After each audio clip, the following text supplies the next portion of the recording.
ఓం బిర్లాపై విపక్షాలన్నీ కలిసి మాపై పక్షపాతం చూపిస్తున్నాడనే విధంగా వీళ్ళందరూ అభియోగాలు మోపి అవిశ్వాసం అయితే తీర్మానం పెట్టారు లోక్సభలో. దాంతో నిన్నటి నుంచి జరుగుతున్నటువంటి చర్చల్లో భాగంగా మూజువాని పద్ధతిలో జరిగిన ఓటింగ్లో విపక్షాలు వీగిపోయాయి. అవి ఎప్పుడు కూడా వీగిపోతాయి, కావాలని ఎందుకు పెడతాయి. ఓం బిర్లా ఆయన యొక్క అంకిత భావాన్నే వీళ్ళు ప్రశ్నిస్తున్నారు. ఆయన అంకిత భావంతో కలిగినటువంటి స్పీకర్, అలాంటి నేతను మీరు ప్రశ్నిస్తారా అంటూ బీజేపీ అయితే మండిపడింది.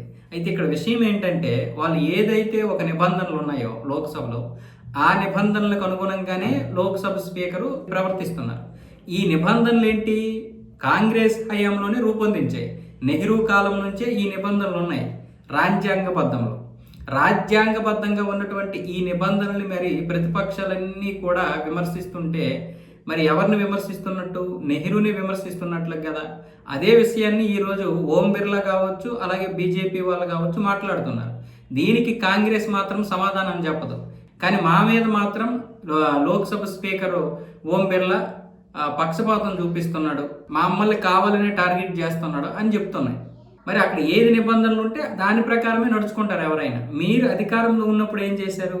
ఇంకా దారుణంగా ప్రవర్తించారు. ఇక్కడ ఉన్నది ఉన్నట్లుగా చేస్తున్నారు వాళ్ళు. కానీ మీకు ఎలా మాట్లాడాలో కూడా తెలియదు. అందుకే ఆయన ఉన్నారు కదా శశి థరూర్ గారు, ఆయనకి తెలుసు లోక్సభలో ఎలా మాట్లాడాలో ఆయనకి తెలుసు. ఆయనే ఇప్పుడు హితబోధ చేయాలి ఇప్పుడు కాంగ్రెస్ ఎంపీలందరికీ కలిసి. కానీ ఆయన చేయడు. వీళ్ళతో కలిసి ఉండడమే ఇష్టం లేదు ఆయనకి.